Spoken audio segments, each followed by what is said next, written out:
بسم اللہ الرحمن الرحیم، شروع کرتا ہوں میں اللہ کے نام سے جو رحمان اور رحیم ہے۔ اس پر کچھ گفتگو ہو چکی ہے تعارف قرآن کے ضمن میں کہ رحمان اور رحیم دو نام ہیں کہ جو رحمت کے مادے سے نکلتے ہیں۔ رحمان میں اللہ تعالیٰ کی رحمت کا جوش ہے، جانی کیفیت، طوفانی کیفیت، اور رحیم میں اللہ تعالیٰ کی رحمت کا دوام اور تسلسل۔ یہ دونوں کیفیات اللہ کی رحمت میں بیک وقت موجود ہیں، جس کا ہم تصور نہیں کر سکتے۔ ہم سمندر کو دیکھتے ہیں، متلاطم سمندر ہے، اس میں ہیجان ہے، طوفان ہے۔ دریا کو دیکھتے ہیں کہ وہ سکون کے ساتھ چل رہا ہے، خاموشی سے چل رہا ہے، بہہ رہا ہے، بس تسلسل کے ساتھ بہہ رہا ہے۔ ہم ان دونوں کیفیات کو علیحدہ علیحدہ دیکھتے ہیں تو ہمارا ذہن ان دونوں کو بیک وقت اس کا تصور نہیں کر سکتا، تخیل ممکن نہیں۔ لیکن اللہ کی رحمت کی یہ دونوں شانیں مستقلاً ہر وقت موجود ہیں، بیک وقت، اسی لیے ان دونوں کے درمیان کہیں حرف عطف نہیں آئے گا۔ بسم اللہ الرحمن الرحیم، الحمدللہ رب العالمین، کل حمد، اور حمد کو ذہن میں رکھ لیجئے، حمد مساوی ہے تعریف جمع شکر۔ عام طور پر ترجموں میں ایک لفظ لایا جاتا ہے، کل تعریف اللہ کے لیے، یہ کافی نہیں ہے۔ تعریف آپ کسی شے کی کر سکتے ہیں جس میں کوئی حسن ہے، خوبی ہے، کسی بھی اعتبار سے، خواہ آپ کو اس کے حسن و خوبی سے کوئی فائدہ حاصل نہیں ہو رہا۔ ایک پھول ہے، بہت خوبصورت ہے، بس ٹھیک ہے، خوبصورت ہے، آپ نے کہا، تعریف کر دی۔ شکر کرتے ہیں آپ اس شے کا جس سے آپ کو کوئی فائدہ پہنچا ہو، استفادہ ہوا ہو، آپ کی کوئی ضرورت پوری ہوئی ہو، آپ کی کوئی مشکل رفع ہوئی ہو۔ اور آپ دیکھیں گے کہ حمد میں یہ شکر کا پہلو غالب ہے۔ جتنی بھی دعائیں ہیں حضور سے منقول، شکر کے مقام پر وہاں حمد آتا ہے۔ بھوک لگی ہوئی تھی، کھانا کھایا، الحمدللہ الذی اطعمنی وسقانی۔ اب یہاں دیکھیے ترجمہ تعریف نہیں، شکر ہے اس اللہ کا جس نے مجھے کھلایا اور پلایا۔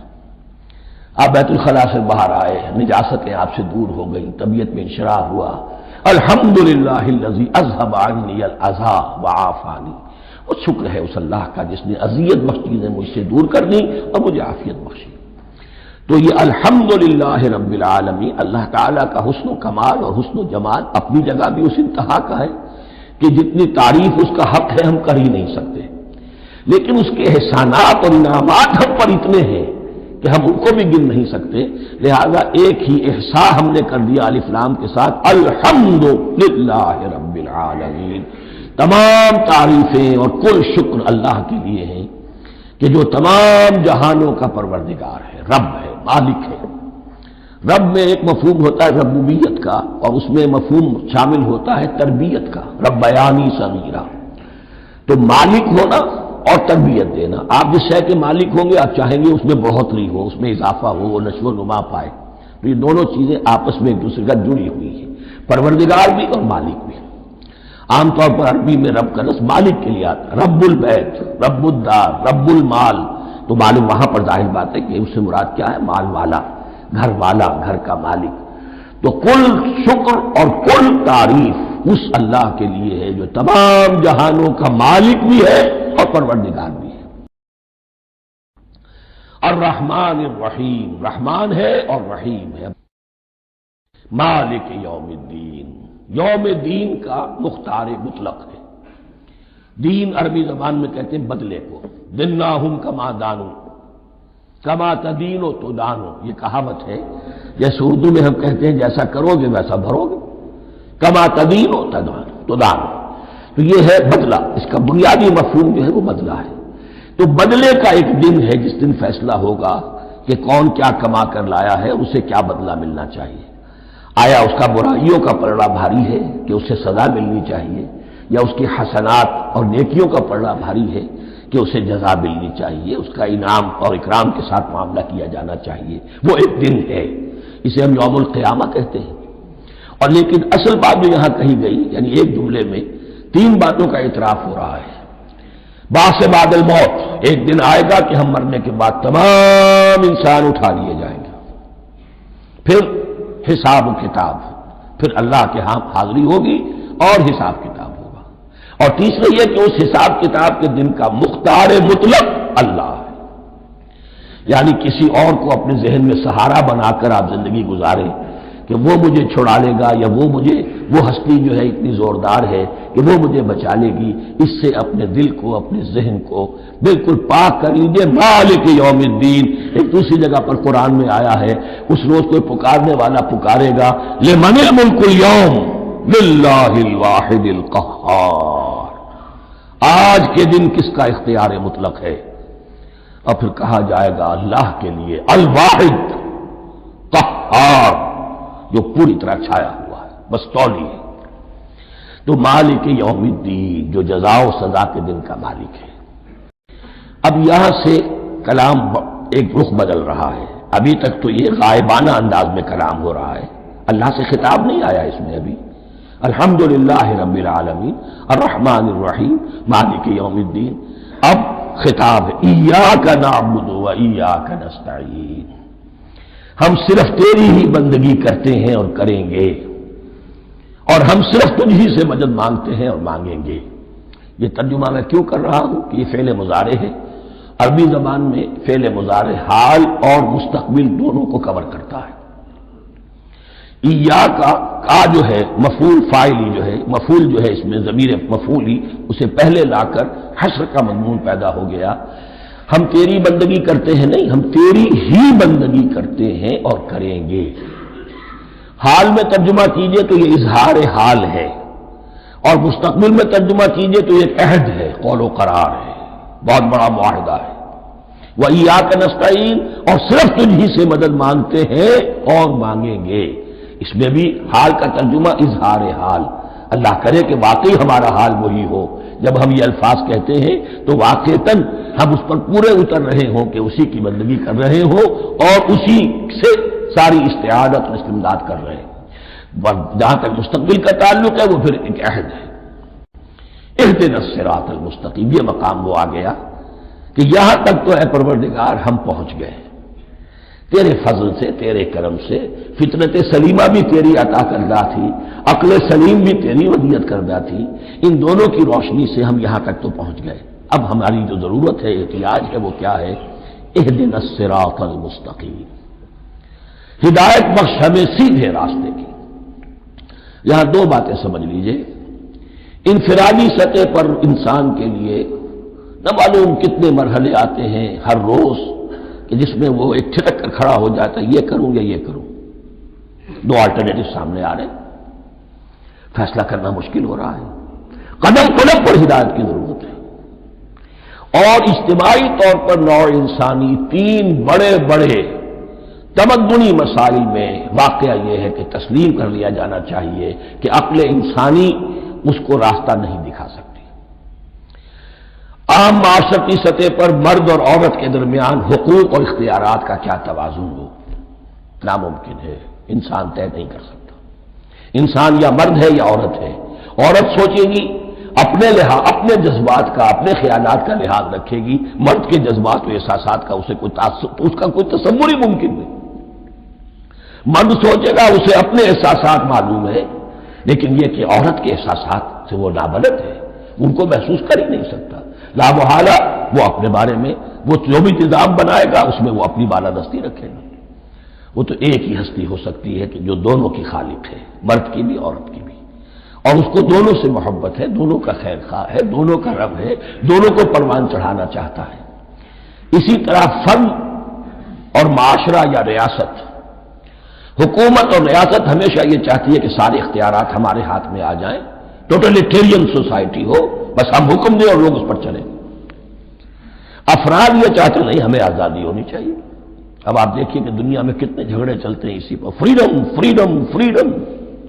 وہ فریڈم واقعتاً اپنی جگہ پر ایک شے ہے، افراد کی آزادی ہونی چاہیے، لیکن افراد کی آزادی اتنی نہ ہو جائے کہ وہ مادر پدر آزاد ہو جائے، کوئی قانون، کوئی قاعدہ، کوئی اخلاقی کوئی حدود اور قیود جو ہے ان کا پابند نہ رہے۔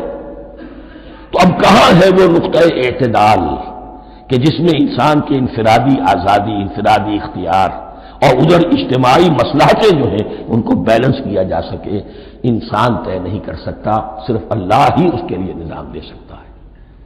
تیسرا مسئلہ ہے سرمایہ اور محنت، اس میں کیا توازن ہو؟ سرمایہ اور محنت دونوں مل کر کچھ بنا رہے ہیں، کچھ پروڈیوس کر رہے ہیں۔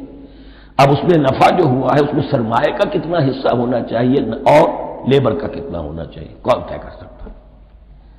اس کے لیے بھی کہ ایسا نہ ہو کہ سرمایہ داری جو ہے آکاش بیل بن کر پورے معاشرے پر چھا جائے اور غریب بیچارہ، مزدور بیچارہ، کاشتکار بیچارہ وہ گویا کہ چکی کے دو پارٹوں میں پس کر رہ جائے، اس کی کوئی حیثیت نہ رہ جائے۔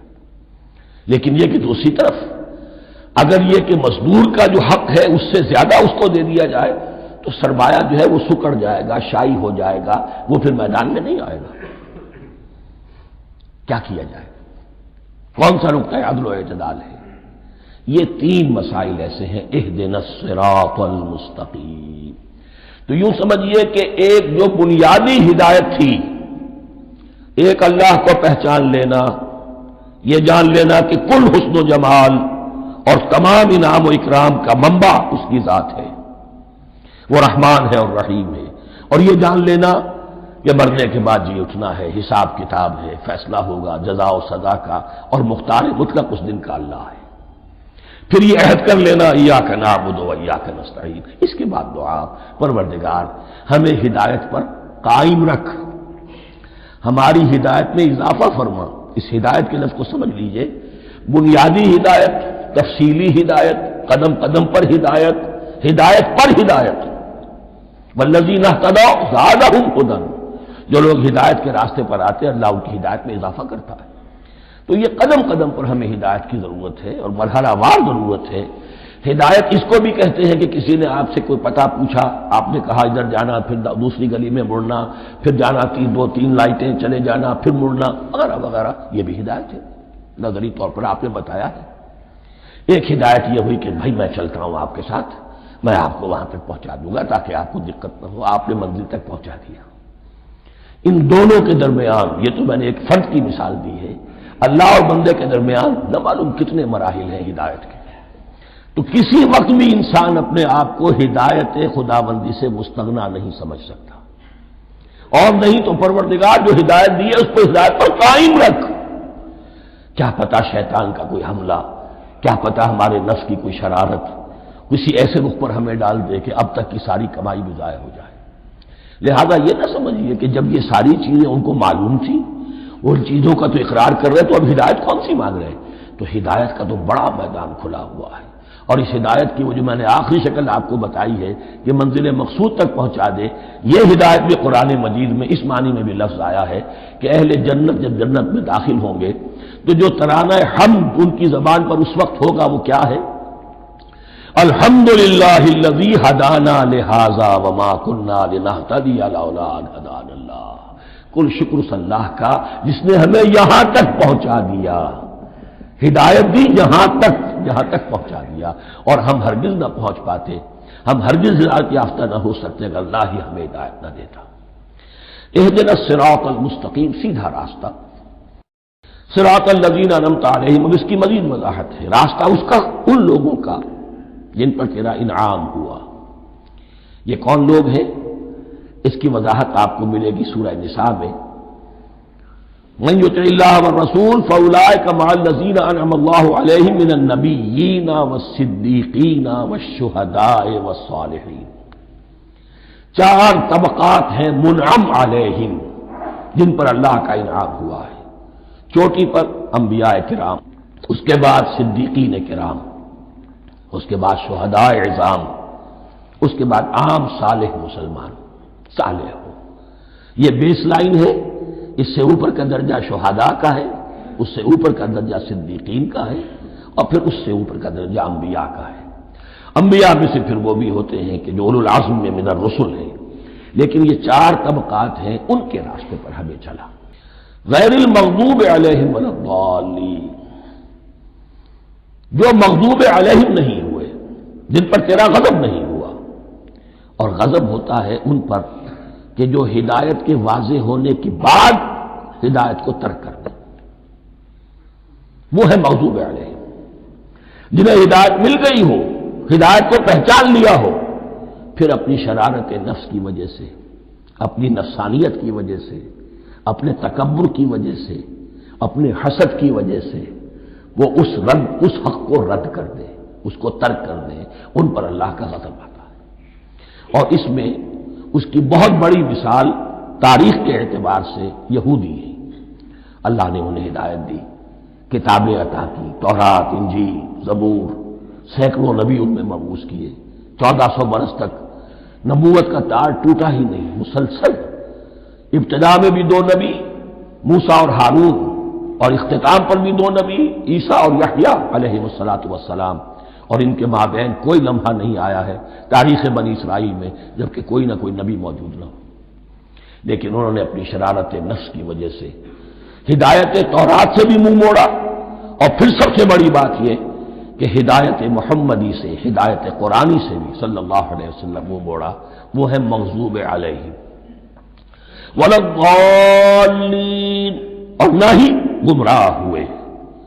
یہ لفظ جو آتا ہے عربی زبان میں گمراہ کا بھی ہے اور تلاش حق میں بھٹکنے والے کا بھی ہے۔ ایک وہ شخص ہے جس پر حق ابھی واضح نہیں ہوا، وہ تلاش میں ہے، اس کے لیے بھی ضال کا لفظ آئے گا۔ اسی طرح کوئی شخص کسی کے عشق اور محبت میں ایسا ہو جائے، دیوانہ ہو جائے، اس کو بھی ضال کہتے ہیں، یعنی اس کے اوپر جذبات کا اتنا غلبہ ہو گیا ہے کسی کی محبت اور عشق کی بنا پر۔ تو حضور کے لیے یہ لفظ آیا ہے وَوَجَدَكَ ضَالًّا فَهَدَىٰ، اور یہ تو سورۃ الضحیٰ ہے، اکثر بیشتر لوگوں کو یاد ہوگی۔ تو یہ جو ضال کا لفظ ہے، اس میں سمجھ لیجئے ضروری نہیں ہے کہ وہ گمراہ ہو، بلکہ وہ بھی کہ جو ابھی راہ ہدایت کی طلب میں، اس کے حصول کے لیے اس کی تلاش میں کوشاں ہیں، اور وہ بھی کہ جو کسی مغالطے کی وجہ سے حق سے منحرف ہو جائے۔ یہ بھی جان لیجئے کہ ایک ہے بدنیتی، تکبر، حسد، حق کو جان کر پہچان کر رد کر دینا یا چھوڑ دینا یا ترک کر دینا۔ ایک ہے کسی غلطی میں، کسی جذبات کے اندر آ کر، کسی غلو کے اندر مبتلا ہو کر اور حق سے منحرف ہو جانا۔ اس کی جو سب سے بڑی مثال ہے وہ نصارہ ہے، عیسائی ہے۔ حضرت مسیح کو انہوں نے مانا لیکن غلو کیا، یہ لفظ آئے گا آگے، لا تغلو فی دینکم، اپنے دین میں غلو نہ کرو۔ جیسے ہمارے ہاں بھی بعض لوگ ہیں جو حضور صلی اللہ علیہ وسلم کی تعریف میں، حضور صلی اللہ علیہ وسلم کے ساتھ اپنی محبت کے اظہار میں غلو کر جاتے ہیں۔ یہ انتہا درجے کو ہو گیا تھا حضرت مسیح علیہ السلام کے ماننے والوں میں، اور اس کی بنا پر انہوں نے تثلیث کا عقیدہ ایجاد کر لیا اور حضرت مسیح علیہ السلام کو اللہ کا بیٹا بنا دیا۔ تو اس کی سب سے بڑی مثال ضالین کی اس اعتبار سے کہ ہدایت پانے کے بعد کسی بدنیتی سے نہیں بلکہ کسی اچھے جذبے میں غلو کی وجہ سے، رسول سے محبت کرنا تو اچھا جذبہ ہے لیکن یہ محبت بھی ایک حد میں رہنی چاہیے، غلو کرے گی تو ظاہر بات ہے کہ اس کے بعد وہ گمراہی کی طرف لے جائے گی۔ تو یہ ہے اس سورہ مبارکہ کا ترجمہ، اور اس کے بعد آخر میں آمین کہنا یہ مسنون بھی ہے، کہنا چاہیے۔ البتہ اختلاف یہاں بھی صرف اتنا ہے کہ نماز میں جب آپ امام کے ساتھ ہیں، وہ اگر جہری قرات کر رہا ہے تو آیا اس کے بعد آپ کو بھی بالجہر کہنا ہے آمین یا نہیں کہنا، یہ اختلاف ہے، ان میں کوئی فرق واقع نہیں ہوتا۔ یہ چیز متفق علیہ کہ کہنا ہے آمین، بلکہ یہ آمین تو یہودیوں میں ہے، یہ آمین جو ہے یہ عیسائیوں میں بھی ہے، ان کی بھی جو پریئر لارڈس پریئر ہے اس کے بعد آمین، وہ آمین کہتے ہیں، وہ فرق وہ لفظ ایک ہی ہے۔ اس لیے کہ عبرانی زبان اور عربی زبان، یا تو ہم یہ کہہ سکتے ہیں کہ دونوں بہنیں ہیں، کوئی ایک مشترک زبان تھی ان کی ماں جس کی یہ 2 بیٹیاں ہیں، اور یا یہ کہنا پڑے گا کہ عربی زبان کی ماں جو ہے وہ عبرانی زبان ہے۔ بہرحال بڑا قریبی رشتہ عربی کا اور عبرانی کا ہے، اس اعتبار سے وہ آمین۔ اب آپ کو معلوم ہے ہم السلام علیکم وہ کہتے ہیں، وہ سلام کہتے ہیں، فرق کیا ہے؟ وہ تو تلفظ کا فرق ہے۔ اب میں اس سورہ مبارکہ کے بارے میں خاص حدیث آپ کو سنانا چاہتا ہوں، اور اسی سے در حقیقت جو امام ابو حنیفہ کا موقف ہے رحمۃ اللہ علیہ، اس کی حقانیت مزید مبرہن ہو جائے گی۔ یعنی کیا کہ آیت بسم اللہ سورہ فاتحہ کا جز نہیں ہے، سورہ فاتحہ الحمدللہ رب العالمین سے شروع ہوتی ہے۔ وہ میں آپ کو بتانا بھول گیا کہ جن کے نزدیک سورت کا جز ہے وہ پھر جہری قرات میں بسم اللہ الرحمن بھی بلند آواز سے کہیں گے، اور جن کے نزدیک سورہ فاتحہ کا جز نہیں ہے وہ نہیں کہیں گے، وہ الحمدللہ رب العالمین سے قرات کریں گے۔ تو کوئی فرق نہیں ہے بنیادی۔ یہ حدیث جو ہے یہ مسلم شریف میں ہے اور حدیث قدسی ہے، اس کے راوی حضرت ابو ہریرہ ہیں رضی اللہ تعالی عنہ، اور اس حدیث نے اس صورت کے مضامین کا نہایت عمدہ تجزیہ کر دیا ہے۔ حدیث کے الفاظ سن لیجئے، قسمت الصلاۃ بینی و بین عبدی نصفین۔ اللہ تعالیٰ فرما رہے ہیں، حدیث قدسی ہے، میں نے نماز کو، صلاۃ کو اپنے اور اپنے بندے کے درمیان آدھا آدھا تقسیم کر لیا۔ فنصفھا لی ونصفھا لعبدی، اس کا نصف جو ہے وہ میرے لیے ہے اور نصف جو ہے وہ میرے بندے کے لیے ہے۔ ولعبدی ما سأل، اور جو میرے بندے نے مانگا میں اسے دوں گا، میرا وعدہ ہے یا میں نے اسے دیا۔ اس کے بعد اس کی تفصیل آتی ہے، اذا قال العبد، جب بندہ کہتا ہے الحمدللہ رب العالمین، قال اللہ حمدنی عبدی، جب بندہ کہتا ہے الحمدللہ رب العالمین، اللہ فرماتا ہے میرے بندے نے میری حمد کی۔ وَإِذَا قَالَ الرَّحْمَٰنِ الرَّحِيمِ قَالَ اللَّهُ اثْنَىٰ عَلَيَّ عَبْدِي، جب بندہ کہتا ہے الرحمن الرحیم، اللہ فرماتا ہے میرے بندے نے میری ثنا کی۔ وَإِذَا قَالَ مَالِكِ يَوْمِ الدِّينِ قَالَ اللَّهُ تَعَالَىٰ مَجَّدَنِي عَبْدِي، میرے بندے نے میری تمجید بیان کی، میری بزرگی بیان کی۔ اب یہ تین آیتیں ہو گئیں، تینوں میں اللہ کی حمد ہے، ثنا ہے، تمجید ہے۔ یہ تین آیتیں خالص اللہ کے لیے ہو گئی۔ اب چوتھی آیت آئی، ایاک نعبد و ایاک نستعین۔ اس کے بارے میں جب بندہ کہتا ہے اذا قال العبد ایاک نعبد و ایاک نستعین، قال اللہ تعالی ھذا ما بینی و بین عبدی ولعبدی ما سأل، یہ میرے اور میرے بندے کے درمیان ہے۔ یہ تو یوں سمجھیے کہ یہ گرا لگ گئی ہے میرے اور میرے بندے کے مابین۔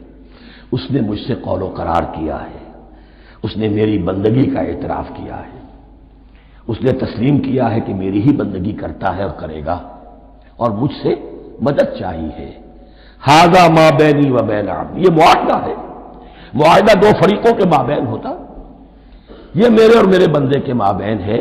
وَلِ عَبْدِي مَا سَأَلَ، اور میں نے اپنے بندے کو دیا جو اس نے مانگا، وہ میری مدد چاہتا ہے، میری مدد اس کے شامل حال رہے گی۔ وَإِذَا قَالَ، اور جب بندہ کہتا ہے اهْدِنَا الصِّرَاطَ الْمُسْتَقِيمَ صِرَاطَ الَّذِينَ أَنْعَمْتَ عَلَيْهِمْ غَيْرِ الْمَغْضُوبِ عَلَيْهِمْ وَلَا الضَّالِّينَ، قَالَ اللَّهُ تَعَالَى هَذَا لِعَبْدِي وَلِعَبْدِي مَا سَأَلَ، یہ تین آیتیں یہ میرے بندے کے لیے، اهْدِنَا الصِّرَاطَ الْمُسْتَقِيمَ، اسی صراط مستقیم کی وضاحت ہے مثبت، صراط الذین انعمت علیہم، اسی صراط المستقیم کی وضاحت ہے منفی انداز میں، غیر المغضوب علیہم ولا الضالین۔ یہ سب میرے بندے کے لیے ہے اور میں نے اپنے بندے کو دیا جو اس نے مانگا۔ اس کو میں نے ایک مرتبہ یہ ترازو کی شکل میں اس کو لکھوایا تھا۔ دیکھیے یہ ایاک نعبد و ایاک نستعین، یہ ہے وہ ترازی کی وہ ڈنڈ، واو جو ہے ایاک نعبد و ایاک نستعین، واو جو ہے گویا کہ وہ مٹھ ہے جس سے کہ ترازو کو پکڑا جاتا ہے۔ ادھر ایک پلڑا ہے جس کی تین آیتیں ہیں، الحمدللہ رب العالمین الرحمن الرحیم مالک یوم الدین۔ اس کا نتیجہ کیا نکلا؟ ایاک نعبد۔ آپ نے شاید یہ سنا بھی ہو، ایک بہت ہی عمدہ قرات کا جو ریکارڈ ہے قاری عبدالباسط عبدالصمد کا، وہ یہیں سے چل کر سورہ فاتحہ کی قرات کر کے ایاک نعبد پر آ کر رکتا ہے، الحمدللہ رب العالمین الرحمن الرحیم مالک یوم الدین ایاک نعبد۔ گویا کہ یہاں یہ صورت بالکل ہاف ہو گئی ہے، تین آیتوں میں اللہ کی حمد ہے، ثنا ہے، تمجید ہے، جس کا نتیجہ ہم تیری ہی بندگی کرتے ہیں، تیری ہی اطاعت کریں گے۔ لیکن اب اس کے بعد سوال ایاک نستعین، اسی کی جو استعانت کیا درکار ہے ہمیں؟ ہدایت۔ ہدایت سب سے بڑی استعانت ہے، ہدایت ہی تو سب سے بڑی مدد ہے۔ اهدنا الصراط المستقیم صراط الذین انعمت علیہم غیر المغضوب علیہم ولا الضالین، یہ ایاک نستعین کے حکم کے ساتھ یہ تین آیتیں آ گئیں، اهدنا الصراط المستقیم صراط الذین انعمت علیہم غیر المغضوب علیہم ولا الضالین، قسمت الصلاۃ بینی و بین عبدی نصفین فنصفھا لی ونصفھا لعبدی ولعبدی ما سأل۔ اللہ تعالیٰ اس سورہ فاتحہ کا جو اصل مفہوم ہے وہ بھی ہمارے ذہنوں پر، ہمارے شعور کی سطح پر اسے اجاگر کیے رکھے، ہمیں توفیق دے کہ جب بھی پڑھیں، جب بھی سنیں تو وہ کیفیت اگر ہو جائے، اس لیے کہ ایک حدیث ہے کہ الصلاۃ معراج المومنین، نماز تو اہل ایمان کے حق میں معراج کے درجے میں ہے۔